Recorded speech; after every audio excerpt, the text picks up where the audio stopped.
बयनिबो सिगाङाव जोंनि गोजौसिन थानाय आफा इसोरखौ हामबायनो नैथियावहाय बेयाव आंजों लोगो लानाय साफ्रोमखौबो आंनि गोसो इसिंनिफ्राय फोरबोनि मुङाव आंनि बे गस्पेल मेसेन्जारनि जानानै अननाय सिबिनाय आरो खुलुमनायखौ जासिग्रोबाय। दिनैनि बे हाबाफारिया मोनसे स्पेसियेल हाबाफारि आं लानानै फैदों। सानै मानसिनि आर'ज खावलायनाय सासे मानसिनि आर'ज खावलायनाय जाहैबाय मा बिथाङा जिबनाव दिनैहाय इसोरनिफ्राय गोबां साजाखौ मोनदोंमोन। गाव सिखार जादों, गाव संसारनि मावनाङि मावथावै गासै पापफोराव गबबायमोन। बे इसोरखौ सिनायनो रोङाखैमोन। जायनाखि जोनोमनिफ्रायनो बिथाङा ख्रिस्टियानमोन नांगौ। जोनोमनिफ्राय बियो ख्रिस्टियानमोन।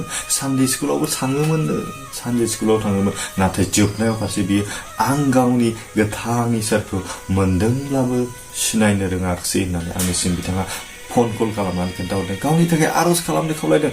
जोबनाय फारसेयाव बिथांनि जिबनाव मा जादों जों बेखौ नायनो। जोबनाय फारसेयाव बिहा अपारेसन जादों। अपारेसन जानायनि उनाव दा बिनि आथिं फारनैया पेरालाइज जानानै दङ। बे थाबायनो हाया जाना दं। बियो सानायाव खेंखायनानै दङ। बेनिखायनो गासिबो बे इसोरनि इच्छा बायदि बेनिखायनो अनलायग्रा लोगोफोर, नोंथाङाबो दिनै आंबो दिनैहाय बेबायदि इसोरखौ मोननानैबो मोनै बायदि जों गोजानाव दं नामा? जों सिनायाखै नामा? अनलायग्राफोर, इसोरा जेब्ला नोंथांखौ बेबायदि सास्ति होगोन, जोंनि जिबनाव जों सहायनो हानाय नङा। जोंनि जिबनाव जों माब्लाबाबो गोजोननायखौ मोननाय नङा। जोङो बायखां जागोन। जोङो गाबख्रावनांगोन। नाथाय जोंखौ गोजोन होनो हानाय गुबुन संसाराव रावबो गैया आरो जेबो गैया। केबल बेफोर जिसु ख्रिस्टनि अनगायै जोंखौ बेनिफ्राय सख'नो हानाय गुबुन संसाराव गुबुन रावबो गैया। बिथांनि मुङानो जाहैबाय प्रेमलि बसुमतारी। बिथाङा चिरांनिफ्राय बलामगुरिनिफ्राय बिथाङा आंनो बेबायदि गावनि टेस्टिमनिखौ आंनो खोन्थाहरदों। गोबां दुखु बिथांनि जिबनाव जादों। बेनिखायनो बिथांनि जिबनखौ जों दा जोबनायावहाय इसोरनो गथायगोन। जों लोगोसे गथायगोन। अनलायग्रा लोगोफोर, जोंबो दिनै इसोरखौ मोनदोंब्ला जों बेबायदि एंस्लदों नामा? जों सिनायाखै नामा? आरो गुबुन नैथियाव दङ जोंहा आर'जनि खावलायनाय बिथां सिमिटन समफ्रामारि। बिथाङा बालाजार चिरांनिफ्राय आंनो बिथाङाबो फन कल खालामनानै आंनो खोन्थाहरदों।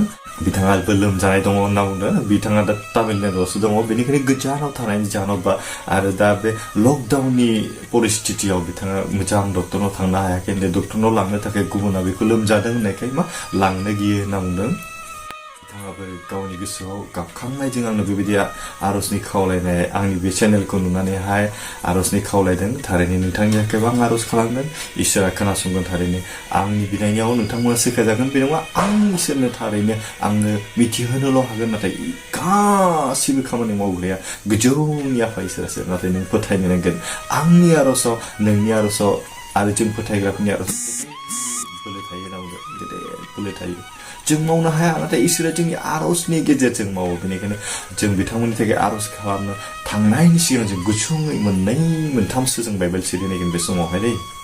गिबि बाइबेल सिरि जों नायगोन जाहैबाय बोसोन बिजाबनिफ्राय 19:20 सिरिखौ जों नायनो। बेवहाय जोङो संसाराव मानसि जानायखाय दिनैहाय जों गोजोननाय, रंजानाय आरो सान्तिखौ जों जेब्लायबो नागिरो, नङा होमबा? बेनिखायनो इसोराबो जोंखौ बेबायदि होनदों।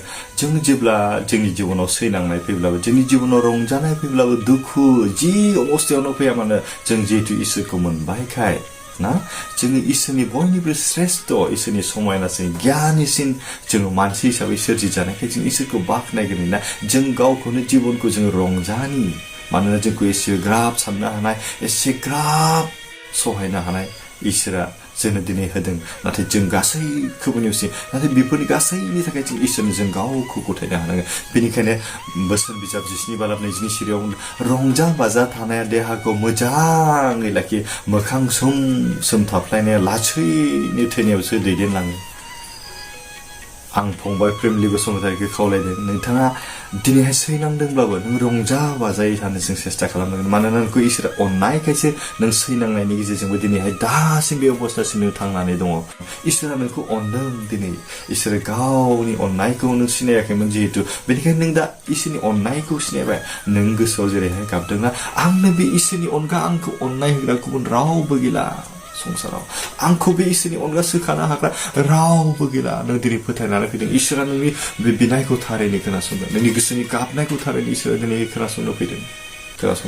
अनलायग्रा लोगो, नों थारैनो इसोरनियाव दिनैहाय सोखा जानायखौ लुबैयो इसोरा नोंनि गेजेरजों गेदेर गावनि महरखौ मावनो लागिरदों नों प्रशंसा खालाम नों जिउआव रंजा नों दुखुआव दंब्लाबो नों सैनांनायाव दंब्लाबो नों गाबनांनायाव दंब्लाबो दिनैहाय नोङो रंजा बाजायै था अनलायग्रा लोगो जों जेब्ला बाइबेलाव नायो सल'मननि खोथाखौ ना सल'मना मन्दिर आरो राजमहलखौ जेब्ला बियो लुखाङो जेब्ला लुखांबाय बियो गावनि गोसो जानाय बायदिखौ बियो मावजोबखांनायनि उनाव इसोरा बेनि गेजेरजों दोरसोन नुजादोंमोन बे दोरसोनावहाय इसोरा बेखौ मा होनना बुंदोंमोन आङो नोंनि आर'ज खालामनायखौ खोनाबाय आंनि लागै बुलि बावनो आङो बे मन्दिर आरो राजमहलखौ सायख'बाय होनना बुंदों सल'मननि आर'ज खालामनायखौ इसोरा खोनासंनायखायनो बे मन्दिरखौबो आरो बे राजमहलखौ गावनि गोसो बायदि लुफुंनो हादों बेनिखायनो इसोरा बुंबाय बेखौहाय मा आं नोंनि आर'ज खावलायनायखौहाय खोनाबाय आरो आंनि लागै बुलि बावनो आङो बे मन्दिर आरो राजमहलखौ सायख'बाय होननानै इसोरा गावनि थाखाय सिबिग्रा न' बे मन्दिरखौहाय बे राजमहलखौ बे सायख'दों होनना बुंदों आरो जेब्ला नोंथांनि जिबनाव बेबायदि खैफोद बिपद आरो आफोदफोरा सफैगोन बे समाव नों बे राजमहलाव बे मन्दिराव थांनानै जेब्ला इसोरखौ गाबज्रिगोन अब्ला इसोरनिफ्राय नोङो बेबायदिनि राहाखौ नोङो मोननो हागोन होननानै सल'मनखौ बुंथिदोंना बेनिखायनो जोंनि जिबनाबो दिनैहाय इसोरनि सायख'जानाय गंफा गंफा राजमहल गंफा गंफा इसोरनि मन्दिर बेनिखायनो जों जे मन्दिरखौ जों फोसाबनि बे मन्दिरनिफ्राय जों जेब्ला गाबज्रिगोन इसोरनाव नांथाबनानै थागोन अब्ला इसोरा नोंनि बिनायखौ नोंनि गाबज्रिनायखौ थारैनो खोनासंगोन दिनैबो इसोरा नोंनि बिनायखौ खोनासंनो फैगासिनो दं इसोरा दिनै नोंनि बिनायखौ गोसोनि साननायखौ दिनै मिथिदों बियो दिनै खोनागासिनो दं फंबाय प्रेमलि बसुमतारी दिनैहाय गावनि गोसोनि गाबनायजों जेरैबायदि इसोरनियाव फैदों बेनिखायनो इसोरा बेनि गाबनायखौ दिनै खोनासंदों थारैनो नोंनि जिबनाव नोङो बेनिफ्राय गनायनि राहाखौ मोननो थांगासिनो इसोरनि गेजेरजों गेदेरथार महिमाखौ दिनैहाय मावनो लादों बेनिखायनो जों बाइबेल सिरि बे समाव नाय नै इतिहास 7:14 सिरिखौ जों नायनो बेवहाय मा लिरदोंहाय बे समाव आंनि रायतफ्रा गुरै जानानै आंनियाव आर'ज गाबब्ला आंखौ नागिरब्ला आरो गावसोरनि दुस्त लामानिफ्राय गिदिंफिनब्ला आं सोरगोनिफ्राय खोनासंनानै बिसोरनि दाय मावनायखौ खेमा होगोन आरो बिसोरनि हादरखौ जै जै मै जाहोगोन मा एसे गेदेर इसोरनि बाथ्रा फंबाय प्रेमलि बसुमतारीनि थाखाय बे स्पेसियेल बे बाइबेल भार्स दिनैहाय नोंथांनि थाखाय आं सायख'दों बे इसोरनि मोनसे इच्छा बेनिखायनो मा होनदों बे समाव आंनि रायतफ्रा गुरै जानानै आंनियाव आर'ज गाबब्ला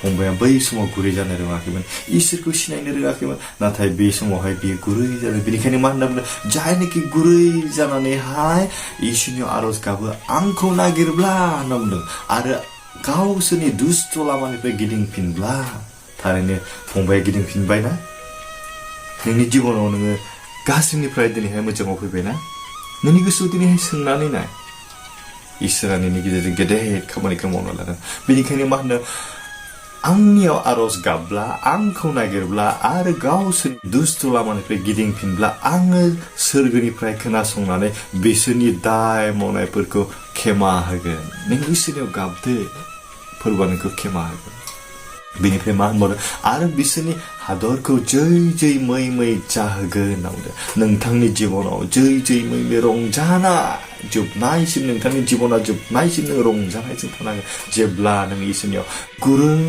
जानानै नों इसोरनियाव गाबोब्लासो नाथाय नोंनि गोसोआ गुरै जायालासिनो दाबो दुगा जानानै जुदि इसोरनाव बियोब्ला खोनासंगोन जानो खोनासंनाय नङा बेनिखायनो अनलायग्रा लोगोफोर जायफोरानोखि बे भिडिअखौ नायगासिनो बिथांमोननि जिबनावबो बेबायदिनो जों जुदि इसोरनि अबाध्य जानानैहाय इसोरनि मानिजाग्रा जायालासिनो जोंनि गावनि गोसो बायदि जों थाङोब्ला बेबायदि जोंनि गुरै जानानै जों इसोरनियाव गाबाब्ला जोंनि आर'जफ्रा खोनासंजानाय नङा जोंनि गाबज्रिनायफ्रा इसोरजों सेंजानाय नङा अनलायग्रा लोगोफोर आरो सिमितन समफ्रामारि बिथांनि थाखायबो इसोरा दिनैहाय गेदेरथार गावनि अननायखौ होनो थांगासिनो दङ बेनिखायनो जों बे समाव आरोबाव मोनसे जों बाइबेल सिरिजों नायबावनि ना जाकबनि लिरनाय बा बालाब 14निफ्राय 16सिम जों फरायगोन जेम्स चैप्टार 5 verse 14 to 16 जों फरायगोन बे समावहाय मोनबायब्ला नोंथांमोनाबो बाइबेल सिरि बेयावहाय खुलिनानै नायनो हागोन आं फरायनि बेयावहाय मोनबायब्ला बेयाव लिरदों मा सोरबाया जब्रा जादों नामा जादों थारैनो नङा होमबा जोंहा फंबाय स्पेशलि प्रिमलि बसुमतारी आरो लोगोसे सिमोनटन समफ्रामारि फंबाय बिसोर सानैनि थाखाय जों जब्रा जानायखाय इसोरनि बे रावखौ जों लाबोदों दिनैहाय सोरबाया जब्रा जादों नामा बियो मण्डलिनि गागिफोरखौ लिंहरथों आरो बिसोर फोरबोनि बिनि मोदोमाव थाव फुननानै आरज खालामथों हालेलुया सोरबाया जब्रा जादोंबा सोरबाया लोमजादोंब्ला गावनि मण्डलिनि गागिफोरखौ लिंनानैहाय बेखौ आरज खालामथों होनना बुंदों बे फोथायनायजों आरज खालामनाया जब्राखौ सोखागोन फोरबोआ बेखौ मोजां खालामफिनगोन आरो बिनि मावनाय पापफ्रा निमाहा होजागोन हालेलुया सोरबाया फोथायनायजों आरज खालामब्ला जब्राखौ सोखागोन होनना बुंदों जोङो फोथायनांगोन दिनैहाय नोंबो सोखाजागोन नोंबो फोथायनांगोन आरो मा होनदों फोरबोआ बेखौ मोजां खालामफिनगोन सिगांथ' मोजांखामोन इसोरा नोंखौ समायना अनजाथाव सोरजिखादोंमोन नाथाय नों इसोरनि बारगा मावनायखाय दिनै इसोरा नोंखौ साजाय होबाय अब्लाबो नोंखौ मा होनदों सोखागोन खालामफिनगोन होनना बुंदों खालामफिनगोन नों मोजां जाफिनगोन आरो बिनि मावनाय पापफ्रा निमाहा होजागोन हालेलुया नोंनि गासै मावनाय पापफ्रा नोंनि गोसोजों गुरै जानानै इसोरनो गाबदो खेमाहाखौ मोनगोन निमाहाखौ मोनगोन इसोरा अनोखाय नोंखौ खेमा खालामगोन आरो 16 सिरियाव मा होनदों बेनिखायनो नोंसोरो गाव गावनि पापखौ सिमान लादलाय आरो सासे गुबुन सासेनि थाखाय आरज खालाम अब्लानो नोंसोरो सोखाजागोन इसोरनि फोथायनायफोरनि आरजआव गेदेर बोलो दं जोबनाय सिरियाव दिनैहाय जों इसोरखौ फोथायोखाय जोंनि आरजआवबो गेदेर बोलो दं जों जेबो खालामनो हाया नाथाय जोंनि आरजनि गेजेरजों जों गासैखौबो मावनो हायो होनना बुंदों गासैखौबो मावनो हायो नाथाय जों फोथायनो नांगोन आं दहायनो बुंदों आं नोंथांनि थाखाय आरज खालामगोन आंनि आरजनि गेजेरजोंनो सोखाजागोन बे नङा आं इसोरनो गथायगोन नाथाय जोंनि आरजआव गोबां बोलो दं होनना बुंदों बोलो दङ जोङो गाव हारसिङै जेबो खालामनो हाया जोंनि गेजेरजों इसोरासो सोमोगोनां खामानिखौ मावो इसोरासो गावनि गोथार जिउनि गेजेरजोंहाय बे गासै खामानिखौ मावो बेनिखायनो अनलायग्रा लोगोफोर बेयाव नायनाय साफ्रोमनि गेजेरजों इसोरा दिनैहाय मोनफा मोनफा उद्देश्यनि थाखाय जों मानसि माहारिखौ सोरजिदों बेनिखायनो बे इसोरनि बायदि जोङो गाव गावनि जिबनखौ जों गथायनो जों गुरै जानानै दिनैनिफ्राय दानिफ्रायनो जों इसोरजों नांथाबनानै थानाय अनलायग्रा लोगोफोर जों जेब्ला गुरै गोसोजों गाबगोन इसोरनियाव आरज खालामगोन अब्ला इसोरा जोंनि बिनायखौ खोनासंगोन गावनि गोथार जिउनि गेजेरजों गावनि आशीर्बादखौ गावनि महिमाखौ जोंनि गेजेरजों दिन्थिगोन आङो दिनैहाय बेखिनिखौनो बुंबाय अननानै जों लोगोसे दा बिथां सिमोनटन समफ्रामारि लोगोसे प्रिमलि बसुमतारी बिथांमोननि जिबननि थाखाय जों आरज खालामगोन जों लोगोसे आरज खालामगोन जोंनि गोजौसिनथाराव थानाय सोरगिनि गोथां आरो गोथार अनखौ आफा इसोरखौ गोदान बे समाव हामबाय होनदों नोंनि गेदेरथा अननाय आरो दयानि गेजेरजों नोंनि गोथार जिउनि गेजेरजों जोंखौ साफ्रोमखौबो सुफुंबाय दानि बे समाव गथायदों फोरबो जि प्रिमलि बसुमतारी फोरबो फंबाय दिनैहाय गोबांथार संसारनि पाप मायाव गोदोनानै दंमोन नाथाय दिनैहाय बिथाङा सिरि मोनबाय बिथांनि जिबनाव सिरि मोनबाय फोरबो नोंनि गेदेर साजाखौ बियो मोनदों होननानै गाव सिमान जादों फोरबो कि गाव फोथायदों गाव साननानै लादों नाथाय नों गासैबोनि दाय पाप गोरोन्थिफोरखौ खेमा खालामदों फोरबो नों गेदेरथा अननायजों बिनि बेमारफोरखौ सोखादों बिनि थाबायनो हायि लेंग्राखौ नोङो सोखादों फोरबो नों जेब्ला संसाराव दंमोन नों गोबां खानाफोरखौ गुनु खालामदोंमोन गोबां लेंग्राफोरखौ नों थाबायनो हाहोदोंमोन फोरबो गोबां जब्राफोरखौ नों सोखादोंमोन बेबायदिनो फोरबो नों थैनायनिफ्राय लाजारुसखौ नों थांखांहोफिनदोंमोन फोरबो दिनैहाय जोंबो फोथायदों फोरबो नों गथायदों जि फंबाय प्रेमलि बसुमतारी बेयाव नोंनि गोथार जिउजों बेखौ सुफुंदों फोरबो बेनि देहायाव नोङो स्पर्श खालामदों नोंनि गोथार आत्माजों बेखौ दांदों नोंनि गोथार जिउखौहाय बेनि आत्मायाव सोदों फोरबो जेब्लाय बे नोंखौ सिबिग्रा नोंखौ दाव दाव खालामग्रा नोंनि गौरब महिमानि थाखाय बे गावखौ बाहायनो हायो नोंखौहाय सोखाजानायनि गेजेरजों प्रशंसा खालामनो हायो नोंनि गेदेर महिमा खामानिफोरखौ मावनो हायो बेबायदि आसा खालामदों फोरबो बेदिनो संसारनि गासै फोथायनायफोरखौ बियो गारनानै नोंनियाव दिनै आसा आरो बरसा लानानै फैदों बेनि आसा आरो बरसाखौ नों बिफाया सुफुंगोन नों माब्लाबाबो फेलें खालामनाय नङा बेनि गोसोनि गाबनायखौ नों सुफुंबाय बेनि थाखाय हामबाय होनदों आरो दा बिसोर गथायहरदों फोरबो जे सिमिटन समफ्रामारि बिथाङाबो दिनैहाय तामिलनाडुआव गोबांथार लोमजानायजों बेबायदि भुगिनानै दं फोरबोआफा बेनि थाखाय मोजां डक्टरफोर मोजां मुलिफोर बेनि थाखाय जगायनानै होदो फोरबो सारा बुहुमाव दिनैहाय कर'ना बेरामजों फोरबोआव साग्लोबदों जेरावबो लकडाउन सोलिदों बेनिखायनो बेनि थाखाय फोरबोआफा बाहेरायाव थांनानै मोजां ट्रिटमेन्ट लानो हानाय बेहा गोबां सुबिदा गैया होननानै आंनिसिम फोरमायदों बेनिखायनो बेनि माबा मोनसे राहाखौ होगोन बेबो नोंनि अननाय गेदेरथार महिमाखौ मोननो हायो सानसे समाव फोरबोफानि गेदेर महिमानि प्रशंसा खामानि मावनो हायो गावनि जिबनखौ गथायनो बिथांनि जिबनखौबो नोंफोरनाव गथायबाय गेदेरथार लामा होदो फोरबोफा दानि समाव गथायदो जायफोर बिथांमोना दिनैहाय बे भिडिअखौ नायगासिनो दं फोरबोफा बिथांमोननि जिबनावबो नांनायफोरखौ बिथांमोननि जिबनाव सैनांनायफोरखौ नोंफोर मिथिगौ बेनिखाय हामबाय होनदों फोरबोफा बिथांनि जिबनफोरखौ नोंनि गोथार जिउजों दांनानै सुफुंनायनि थाखाय बिथांमोननि जिबनाव गोजोननाय आरो सान्तिखौ दानिफ्रायनो नों बिफाङा लाबोगोन बेबायदि आसा आरो भरसा खालामदों नोंफोरा फोथायदों जायफोरनोखि गोसोआव दा सौगासिनो दं नोंनि गोथार जिउजों बिथांमोननि गोसोनि दरखौ दिनैहाय सौगासिनो बिथांमोननि गोसोनि दरखौ खेवनो हानाय नों बुजिनो हानाय मोनदांनो हानाय गियानखौ होदो फोरबोफा संसाराव जेसेबां सम थांनानै थागोन बिसोरजों नोंखौ दाव खालामनानै थांना थानो हायो जों साफ्रोमबो अनलायनायजों सोलिलांनो हायो बेबायदि आसा आरो भरसा खालामबाय दानि समाव गथायदों जों साफ्रोमनिबो आर'जखौ खोनासंनो थाखाय बे गुसुं आर'ज सासे बासारा ख्रीष्टखौ जिसुनि आमेन बे समाव आरोबाव आंनि गोसोनिफ्राय अननाय सिबिनाय आरो खुलुमनायखौ जासिनानैहाय आंजों लोगो लानाय बेयाव साफ्रोमखौबो फोरबोनि मुङावहाय आं आरोबाव खनसे गोजोननाय हरबावबाय आरो लोगोसे बेखिनियाव मोनसे खावलायनाय जायफोर बिथांमोना बेबायदिनो आर'जनि खावलायनाय माबा मोनसे मिथिहोनांगौ बा माबा मोनसे बुंनांगौ दंब्ला आंनि बे स्क्रिनाव होखानाय आंनि मबाइल नाम्बाराव डाइरेक्ट फन खालामनो हागोन नङाबा वाट्सएप खालामनो हागोन नङाबा SMS खालामनानै दैथायहरनो हागोन बेखौ मिजिंथिबाय लोगोसे आं आसा खालामदों नोंथांमोना थारैनो बे आंनि हाबाफारिखौ नायनानै मोजां मोनदों बेनिखायनो मोजां मोनदोंब्ला नोंथांमोना लाइक आरो कमेन्ट लोगोसे नोंथांमोननि लोगोफोरनो नोंथांमोननि न'खरनि बयनोबो शेयार खालामनो दाबावसै जाहाथे बेबायदि इसोरनि अननायखौ नोंल' नङा आंल' नङा बेबायदि इसोरनि गोजोननायखौ